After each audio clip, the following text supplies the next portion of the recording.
Épisode 5 en ce qui concerne le rendez-vous de ce jour, des émissions donc offertes par la CODEL et son partenaire le CDD. Dans les épisodes précédents, nous avons abordé différentes thématiques, telles la contribution de la CODEL et du CDD à la lutte contre les fake news pendant les élections de novembre 2020. Le rôle des médias, comment cela a affecté les élections.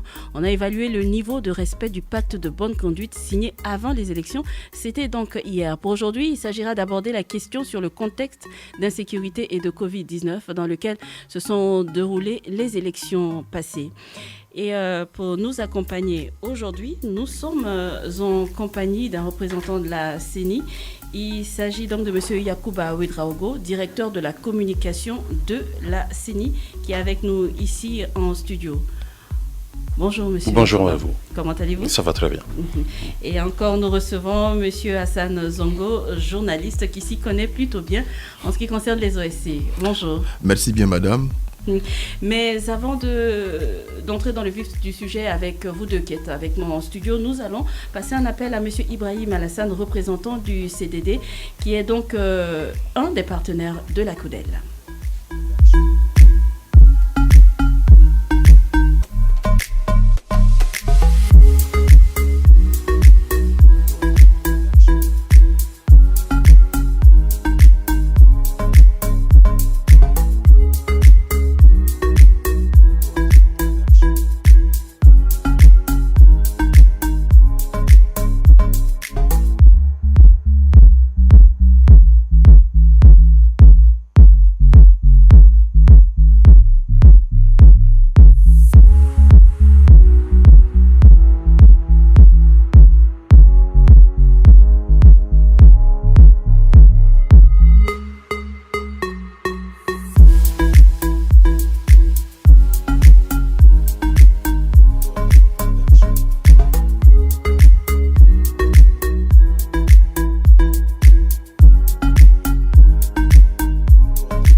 Allô? Allô, bonjour. Bonjour, comment allez-vous? Je vais bien, merci. Et vous? Ok, ça va bien, merci. Vous êtes donc sur Waga FM et aujourd'hui, avec cette série d'émissions, nous parlons pour l'épisode 5 des élections dans le contexte d'insécurité et de Covid-19. Monsieur Ibrahim Alassane, vous représentez donc le CDD, un des partenaires de la CODEL.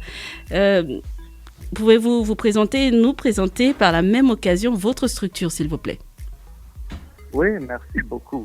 Bon, moi, comme vous avez dit, je m'appelle Al-Hassan Ibrahim et je travaille avec CDD, le Centre de démocratie et développement en Afrique de l'Ouest. On est basé au Nigeria et notre travail est sur 3 thèmes. Okay. La paix et l'insécurité, les élections, les fake news et les technologies digitales. Okay. Donc, ça parle de comment on partage fake news, comment on crée les fake news. Et pour nous, c'est de créer et de faire les sensibilisations parce que fake news, ça affecte négativement notre démocratie. Pas en Afrique seulement, mais dans le monde, partout. Donc, on a fait un partenariat avec CODEL parce que CODEL, c'est une organisation qui comprend le terrain, qui comprend la situation politique. Et je pense que la démocratie au Burkina, c'est quelque chose qui évolue beaucoup. Mais avec cette évolution, il y a aussi les défis. Les défis par rapport aux fake news. Et on est venu ici, Burkina, pendant l'élection, l'année dernière, en novembre. On est venu pour faire une petite observation pour comprendre est-ce que les fake news existent, est-ce que c'est quelque chose qui affecte la démocratie négativement. Et on a vu que ça existe. Donc, on a commencé de faire ce programme ici parce que c'est important de faire la sensibilisation pour que les gens comprennent l'importance de savoir qu'est-ce que c'est fake news, ça marche comment, c'est partagé comment et ça peut affecter négativement notre démocratie aussi. Mhm. C'est bon, vous avez fini?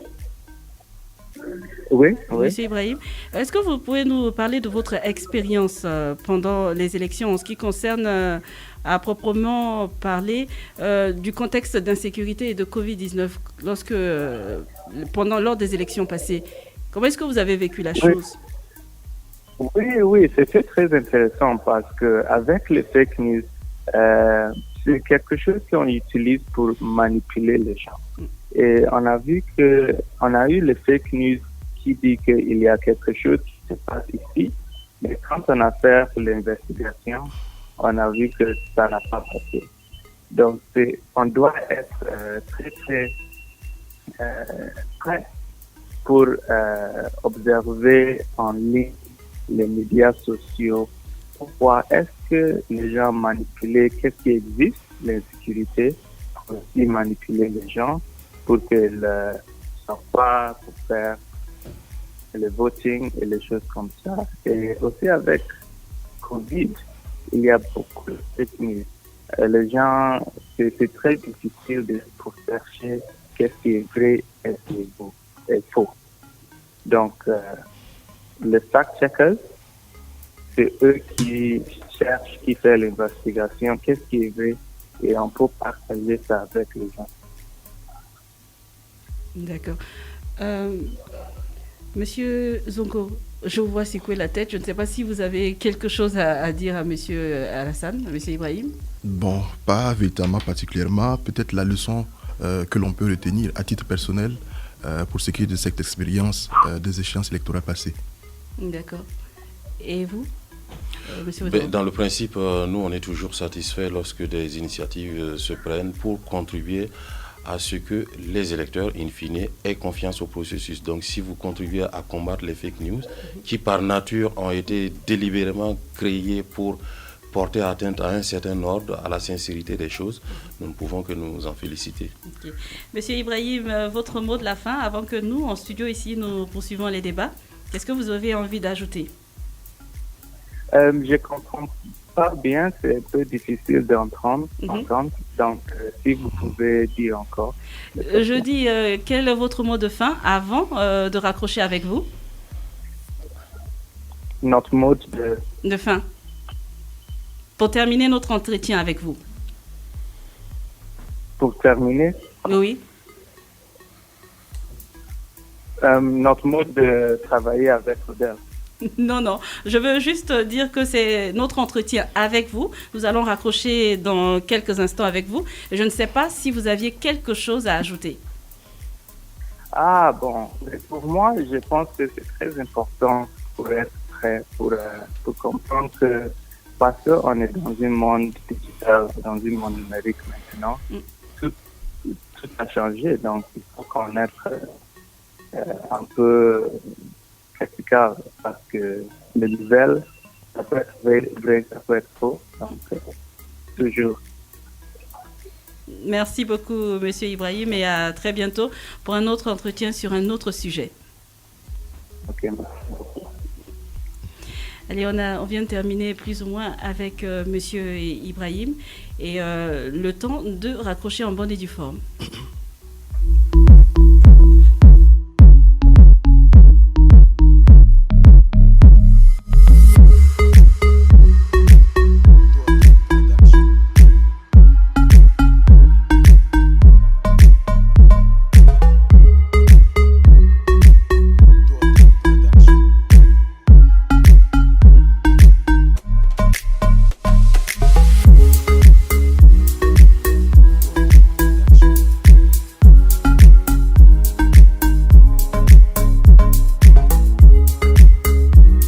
Donc, toujours en studio, nous poursuivons nos échanges ici en studio. Et la première question est pour vous, Monsieur Yakuba Ouedraogo. Est-ce que vous pouvez nous faire une brève présentation de la CENI?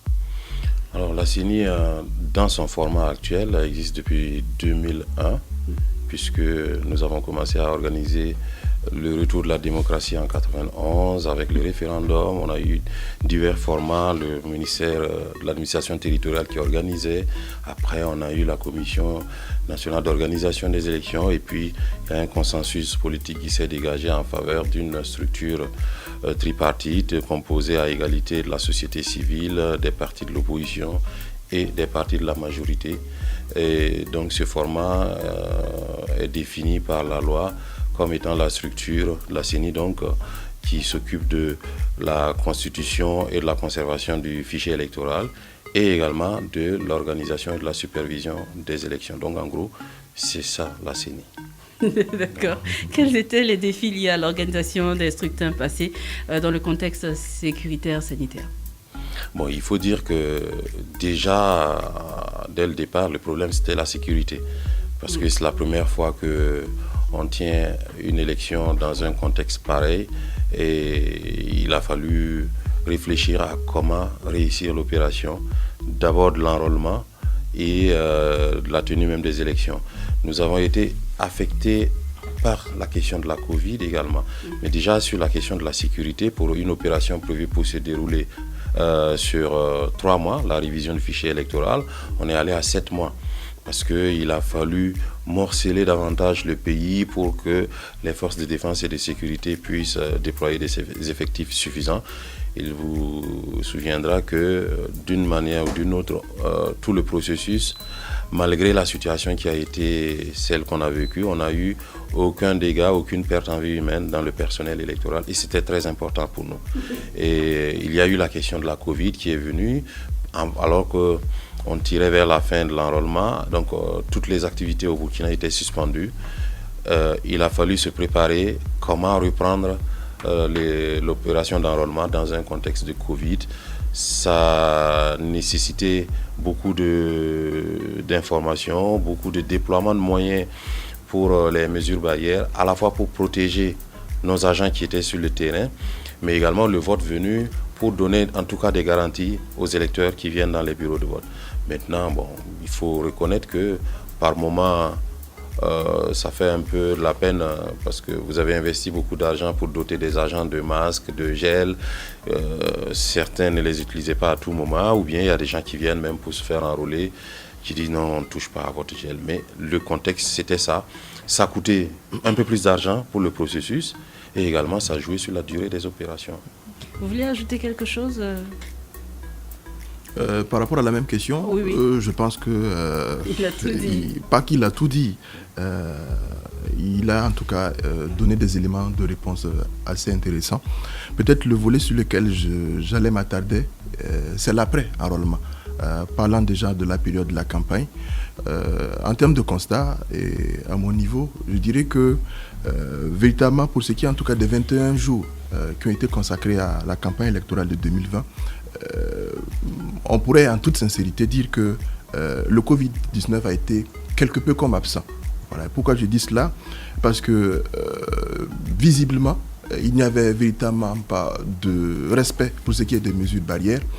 Il y a eu plusieurs grands meetings, plusieurs grandes rencontres avec des centaines de personnes dans plusieurs localités. Le gouvernement avait pris justement des mesures pour freiner, on va dire, la propagation de la pandémie.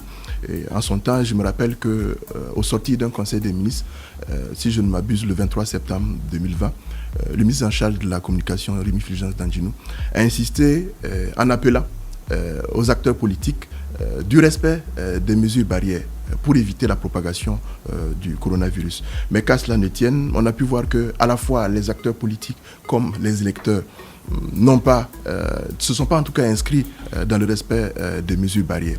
On peut relativiser, voilà, mais d'un point de vue général, en termes de constat, on peut dire que le respect des mesures barrières n'a pas été. On s'étonne peut-être aussi que après la campagne, il y ait eu quand même une sorte de stagnation pour ce qui est du nombre de personnes qui ont contracté le Covid-19, puisque les chiffres en tout cas n'ont pas grimpé. On a pu voir que tant bien que mal, la pandémie a pu être maîtrisée après justement la campagne. Et c'est peut-être, on va dire, des efforts liés au personnel sanitaire. Mais qu'à cela ne tienne, je pense que la discipline devrait être, en tout cas, au rendez-vous. L'autre aspect, c'est peut-être, on va dire, le jour du scrutin. Là encore, M. Yacouba m'excusera, je pense que là-dessus, à la fois au niveau des acteurs politiques comme au niveau de la CENI, il y a quand même la part de responsabilité à noter. Et pour ce qui est de la CENI, par endroit, on ne va pas généraliser, c'est bon de prendre des cas aussi spécifiques parce que c'est ce qui va permettre aussi de donner des leçons pour mieux faire demain. Par endroit, on a pu constater que les promesses de la CENI entrant dans le cadre de doter en termes de matériel, notamment de protection du Covid-19, cela n'a pas été peut-être lié à des dysfonctionnements au plan organisationnel, au plan logistique, mais c'est ce qui a été. Et il y a lieu quand même, à mon sens, justement, de le relever. Autre chose pour achever, de façon générale, que ce soit pendant la campagne, pendant le scrutin et l'après, pour le plan véritablement sanitaire, je pense que tant bien que mal, au niveau étatique, les choses ont pu être bien gérées, si bien qu'on ne s'est pas retrouvé dans une situation de pic du Covid-19. Voilà. Mais je me dis que, qu'à cela ne tienne, nous avons nécessairement besoin qu'ils soient disciplinés, les comportements, que ce soit au niveau des électeurs, que ce soit aussi au niveau des acteurs politiques. Parce que ce sont les acteurs principaux. Voilà. La CENI n'a pas pour rôle fondamental, on va dire, de prévoir des dispositions pour garantir la protection des électeurs, mais aussi de son personnel. Pour son personnel, sans doute oui, mais il est de l'habilitation, on va dire, plus du gouvernement, de faire en sorte qu'il y ait ce respect-là. Et pour cela, il faut développer, on va dire, des initiatives qui vont dans ce sens-là. C'est vrai qu'il y a eu des dysfonctionnements que l'on a constatés. Est-ce qu'on peut dire que c'est le contexte qui est pour quelque chose ? Déjà, je voudrais revenir sur disons-le comme ça, le non-respect de toutes les mesures barrières préconisées lors du jour du scrutin. Il va falloir que, face à toute administration, le citoyen assume sa citoyenneté. Vous arrivez, la CENI a dit que dans un bureau de vote, le personnel doit avoir des masques et puis il doit avoir du gel. Le citoyen est en droit d'exiger ça. Parce que c'est comme on vous l'a dit, les agents électoraux ne sont issus de nulle part que de cette société qui, d'une manière ou d'une autre, continue de nier la réalité de la Covid-19. Donc, si le bonhomme, la bonne dame prend notre gel et pose sous la table, il appartient aux citoyens de le réclamer. Parce que nous n'avons pas, ici et maintenant, en l'espace de 12 heures de scrutin, vraiment, ce n'était pas ça notre souci, vérifier ces détails. Mais les observateurs qui étaient sur le terrain, ça fait partie des éléments qu'ils ont rapportés.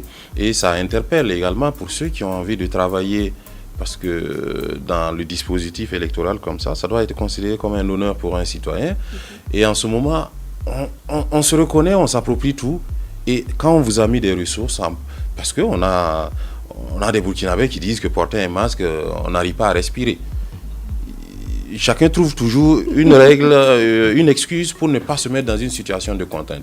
Cela dit, on ne peut pas nier que même si aujourd'hui, du fait de l'effort du personnel de santé, de la situation générale à travers le monde, il semble que la Covid est en train d'être maîtrisée, mais en tout cas, au moment où on tenait ces opérations, il y avait une peur, panique. On ne savait pas exactement c'était quoi.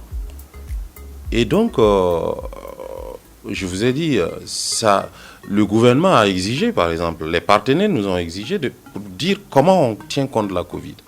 Donc, du fait que l'opération a duré, évidemment, les ressources vers la fin se raréfiaient. Mais, par exemple, dans nos différents messages d'information, même sur comment voter à la télé, les affiches, on faisait toujours référence à cela. Maintenant, une chose est ce que vous dites, l'autre est ce que les gens font de ce que vous dites. Et ça interpelle peut-être moi, en tant que responsable de la communication, que je n'ai pas assez dit. Même si je trouve à ma décharge que même les milliards qu'on investit, les gens semblent ne pas toujours écouter. Bon. En tout cas, ça a eu une incidence. Voilà. La situation a-t-elle impacté l'implication des partenaires? Vous en avez parlé un peu, mais est-ce qu'on peut approfondir des partenaires techniques et financiers et des OSC comme la CODEL? Alors, il faut dire que il y a plusieurs niveaux d'intervention des partenaires. Il y a par exemple au niveau financier ce qu'on appelle d'habitude les partenaires financiers et techniques qui ont un panier commun financier qui est le programme d'appui aux processus électoraux, piloté par le PNUD, disons comme ça, le système des Nations Unies, qui ont des activités aussi bien à l'endroit de la CENI que d'autres acteurs comme le CSE, les hautes juridictions, tous ceux qui interviennent dans le processus électoral. À côté, vous avez des structures comme la CODEL et d'autres qui ont leurs initiatives qui rentrent dans le cadre des élections. Donc, mais ces structures sont libres de concevoir, de proposer ce qu'elles veulent, tant qu'elles ont la conviction que ça participe à la démocratie. Donc, nous n'avons pas eu pour ambition de monitorer l'action de ces structures. La CODEL, par exemple, qui est quand même le plus, en tout cas celui qui a déployé le plus d'observateurs sur le terrain, nous a soumis son rapport. Mais je sais que pendant le processus, on était tout le temps en concertation. C'est d'ailleurs comme ça que ça marche. On est ouvert à tout. Et surtout ceux qui sont d'une certaine crédibilité de nature à contribuer à améliorer votre action. Maintenant, là, je ne sais pas qu'est-ce qu'il y avait dans le pipeline de la CODEL pour la Covid. La CODEL pourra répondre à cette question. Voilà. On parle toujours des OSC comme la CODEL ont contribué à la lutte contre les fake news pendant le processus électoral. Qu'est-ce que la CENI a fait dans ce sens? Alors, nous sommes dans une posture où nous devons nous réjouir. Parce que même s'il y en a eu, de par la relation que la CENI a eue avec les médias, nous sommes convaincus que les fake news n'ont pas prospéré. Parce qu'il y a des pays où, du fait des fake news, il y a des violences réelles qui ont éclaté dans le cadre du processus électoral.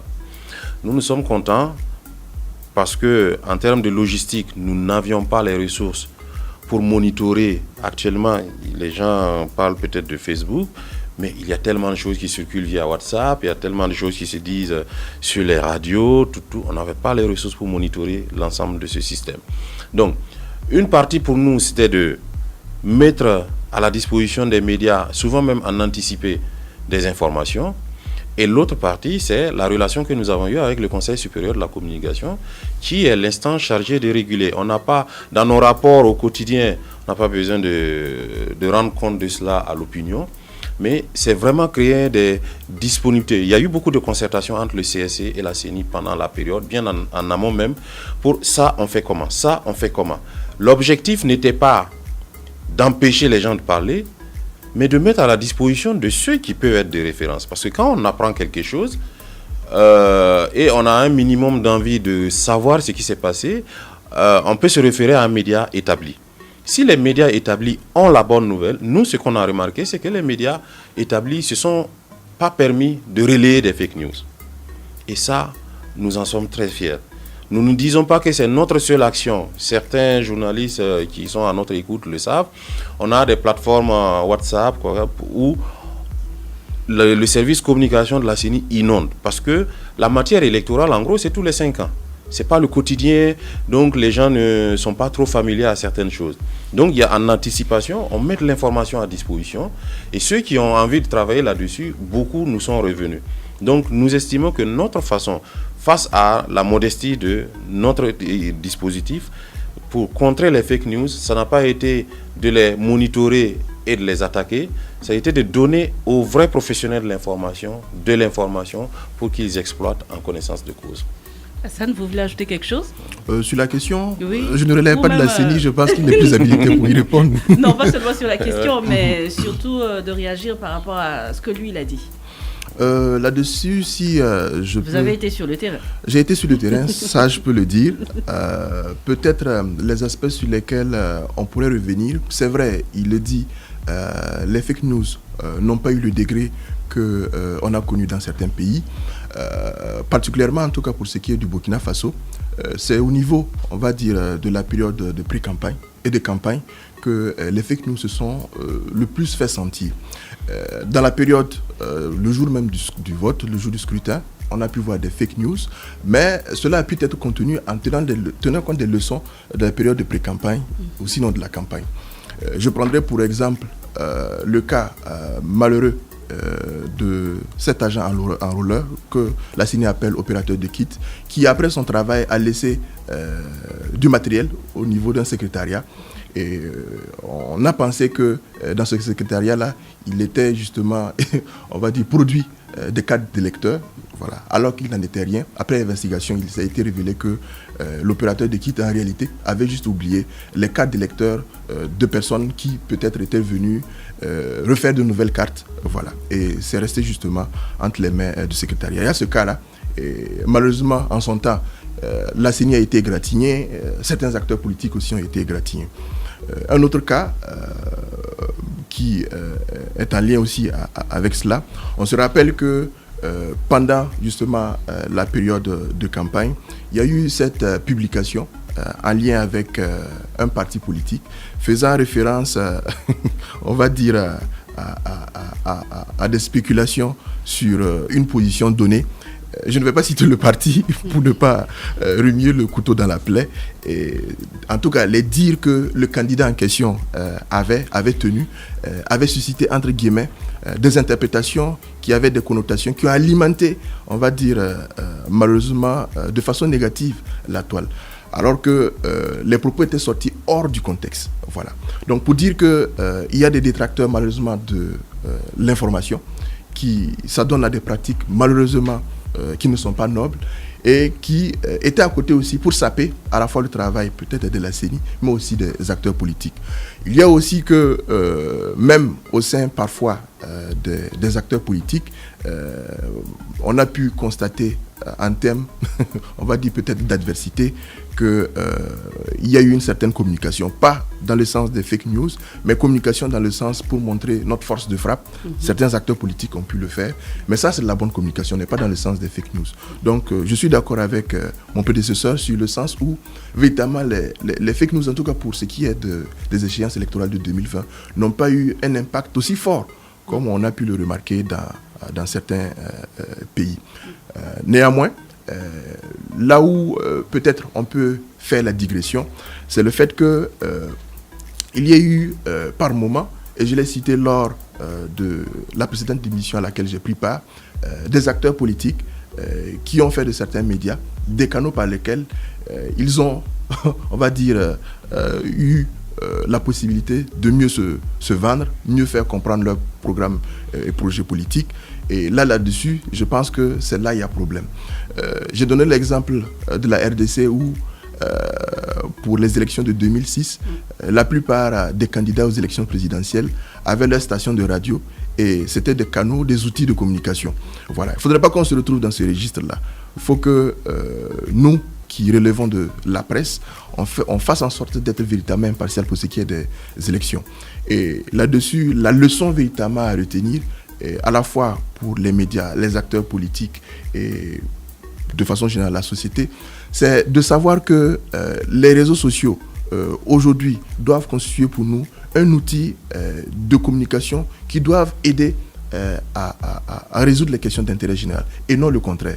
Malheureusement, c'est vrai qu'il y a des personnes qui s'adonnent, comme j'ai dit, à des activités qui ne sont pas nobles et ce sont ces personnes-là qu'il faut combattre.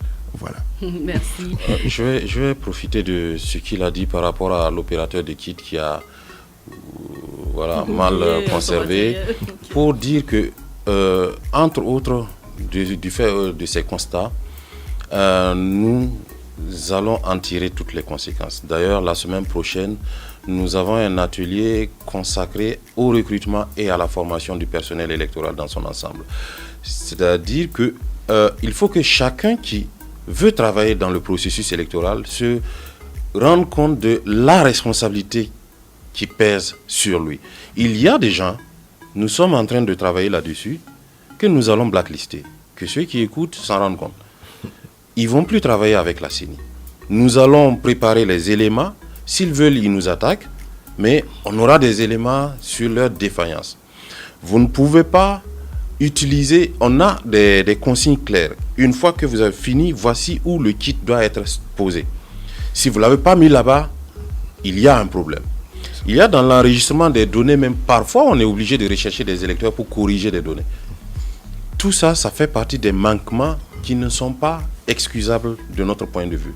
C'est vrai que ça fait une trentaine d'années qu'on est dans le processus électoral. Il y a comme une sorte de... Bon, on vient chercher de l'argent parce que le recrutement, nous dépensons beaucoup d'argent pour recruter tellement il y a des candidatures. Mais ça ne peut pas se poursuivre comme ça. Donc, nous, on a à charge d'être plus regardants, on va filtrer davantage, que les gens ne viennent pas nous dire qu'ils cherchent du boulot. Nous, on veut des gens pour travailler. Et ensuite, on ne va pas se gêner, même si vous avez signé un contrat avec nous, à l'interrompre, quitte à... On va se traîner là où il faut. Mais pour nous, il va de la crédibilité de la CENI, parce que celui qui est dehors ne considère pas que l'opérateur de kit qui est là, c'est un monsieur venu, je ne sais pas d'où. C'est la CENI que la personne représente. C'est la crédibilité du processus électoral. Sinon, l'affaire se gère à plusieurs niveaux, cette question de fake news. Parce que vous aurez remarqué que la CENI, le président de la CENI fait un discours d'ouverture de la campagne, mais le contenu de la campagne est davantage géré par le CSC. Ensuite, nous, on ne gère pas les partis politiques. Ils ont signé un pacte de bonne conduite avec sous la houlette du CSC. Mais qui les engage? Il faut peut-être que les citoyens s'approprient ce pacte et traînent ceux qui fautent en justice. Que les signataires de ce pacte soient également regardants du respect du pacte par les autres signataires. Parce qu'il ne s'agit pas de faire une formalité. Ce n'est pas une formalité. On a l'impression souvent qu'on a signé pour signer. Vous aurez remarqué que c'est la première fois que, par exemple, lors de l'enrôlement, les fraudes liées au transport des personnes, il y a des dossiers qui sont toujours en cours. Certains se demandent où on en est, mais vous connaissez très bien le rythme de la justice. Donc, il va falloir que la judiciarisation des manquements également prenne de l'ampleur pour que chacun réalise que quand on s'engage dans le processus électoral, c'est le Burkina, son avenir, sa stabilité qui est en jeu. D'accord. Est-ce que la CENI pourra mieux faire face à ce contexte lors des municipales? On vit en fait tous ces manquements, le contexte sécuritaire, la Covid-19. Est-ce que la CENI pourra faire face à ça? Bon, déjà, c'est la première fois que ça a été expérimenté. D'habitude, le code électoral dit qu'en période électorale, la CENI est responsable de la sécurité des scrutins. Ça consistait à organiser, par exemple, on veut acheminer du matériel. Vous avez l'habitude de voir 2 policiers devant le bureau de vote ou une pick-up qui ouvre la voie pour qu'un camion passe. Mais cette fois-ci, quand même, dans certaines zones, la situation était plus corsée. Donc, au niveau national, on a décidé, sous la houlette du chef de l'État, de mettre en place une commission nationale de sécurisation des élections, présidée directement par le chef d'état-major général des armées. Donc, nous croyons que cette commission a donné des résultats satisfaisants. En ce sens que la CENI organise, conçoit son plan de dispositif de déploiement et travaille avec les éléments de la sécurité qui nous disent ici on peut aller mais à telle condition. La condition, ça consistait par exemple à leur donner un peu plus de temps ou alors à restreindre la zone. Par exemple, pour l'enrôlement, on avait divisé le pays en 3 grandes zones et puis ça devait se tenir sur 42-46 jours. Mais après, on a dû morceler. Donc, c'est en fonction des discussions que nous avons avec les forces de sécurité qui continuent de travailler pour que davantage de parties du territoire soient sécurisées. Mais je dirais que ce n'est pas à nous de répondre directement à cette question. Nous, on planifie toujours sur l'ensemble du pays. On n'a aucune raison. D'ailleurs, ça a été le défi qui a fait qu'on a forcé. Vous avez vu que c'est pour la première fois qu'on déploie des opérateurs de kits en hélicoptère. Tout. Parce que pour nous, il y a également un message à envoyer à ceux qui veulent morceler ce pays. Nous n'allons pas consacrer par le fait électoral le fait terroriste. Si parce que des terroristes ont occupé... Ici, c'est où? C'est Ouaga 2000. Ouaga 2000... D'ailleurs, ça peut être plus touchant. Les terroristes ont occupé Ouaga 2000. On décide qu'on ne fait pas d'élection à Ouaga 2000. Ça veut dire que le Burkina a renoncé à Ouaga 2000. Donc, on va encore réfléchir. Il y a des intelligences à tous les niveaux dans ce pays. Si on s'assoit, on peut toujours avancer. Et nous, en tout cas, nous finissons un cycle. Le mois de juillet, on aura une rencontre qui va réunir tous les acteurs politiques, institutionnels, pour qu'on voit comment on prépare le mois de mai prochain pour les élections municipales. C'est dire déjà qu'en fait, même si ça ne se ressent pas au niveau de l'opinion, le travail est en cours déjà. D'accord. Un mot sur tout ce qu'il a dit. Oh, il a dit beaucoup de choses. Hein. Il a dit beaucoup de choses où je peux déjà peut-être prendre mot. C'est déjà revenir sur les questions en lien avec l'organisation même, proprement parlé. C'est vrai, il a relevé, il y a eu des dysfonctionnements. Il faut tenir véritablement leçon de beaucoup de choses. Pardon, déjà pour même des échéances bien passées, ce n'est pas la première fois même qu'on va dire que des personnes ont été justement déployées qui ont été héliportées. Je pense que pour les échéances bien avant cela, des opérateurs de kits avaient été même transportés avec leur matériel pour assurer l'enrôlement des citoyens.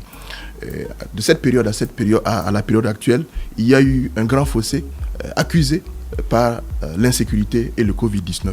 Et malheureusement, cela va crescendo parce que lorsqu'on était en train d'organiser les présidentielles et la présidentielle, du moins c'est les législatives, et au jour d'aujourd'hui pour ce qui est des municipales prévues pour 2022, le fossé est encore plus grand et les défis sont également plus grands.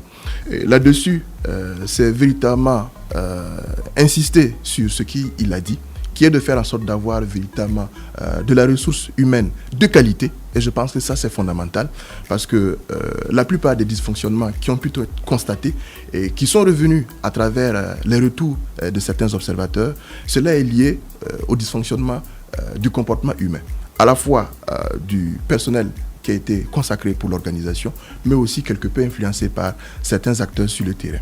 Donc, il va sans dire que pour en tout cas éviter et faire en sorte que les questions de transparence, d'équité et autres soient véritablement au rendez-vous, voilà, que déjà on fasse en sorte d'avoir cette ressource humaine de qualité qui va organiser les élections. L'autre chose, je me dis que tant bien que mal, il y a des choses positives qu'il faut noter. Véritablement, ce fut un grand défi pour la CENI d'organiser ces échéances-là. On était dans un contexte où véritablement la question sécuritaire prenait de l'ampleur, des déplacés internes, ça et là, des localités qui se vidaient, qui n'avaient pas la possibilité d'avoir le droit de vote, d'exercer leur droit de vote, en plus de la situation sanitaire qui venait s'ajouter. Tant bien que mal, il a pu aussi se tenir après maintes spéculations, maintes dires, parfois même un scepticisme exagéré, la tenue on va dire, à la fois de l'enrôlement des citoyens burkinabés à l'extérieur, mais aussi leur vote. Et ça, quand même, je pense que c'est des points positifs qu'il faut noter et qu'il faut encourager pour faire mieux. J'achèverai pour dire que si, en perspective en tout cas des élections municipales à venir, on doit mieux les tenir, c'est de tenir compte véritablement compte des réalités terrain. Voilà. Les réalités sont disparates au niveau des régions, au niveau des localités. Et pour mener à bien justement les opérations, il faut tenir compte de ces réalités-là. À côté de cela, si véritablement les autres acteurs, je veux parler des partenaires techniques et financiers, nous médias, et tous ceux qui sont acteurs directs ou indirects concernés par la question, mettent la main comme il se doit, je pense qu'on doit pouvoir réaliser des municipales. Quand bien même on se retrouve dans une situation où il y a des zones vidées de leur population et où il n'y a pratiquement pas de vie. Certains vont se demander pourquoi réaliser des élections. Il y a des pays qui connaissent des situations bien pires que le Burkina Faso. Je n'en citerai pas. Mais qu'ils sachent que ce n'est pas parce qu'il y a cette situation-là que la vie ne doit pas se poursuivre. Voilà. On doit poursuivre justement la vie et les élections doivent se tenir en lien justement avec ce que notre constitution a prévu. D'accord.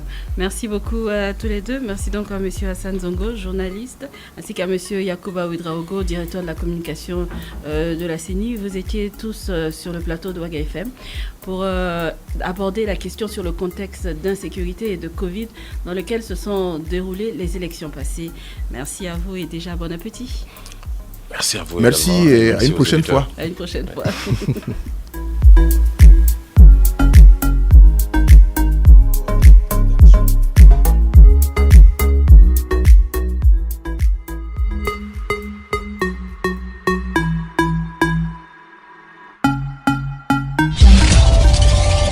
Cette émission vous a été offerte par la CODEL et le CDD.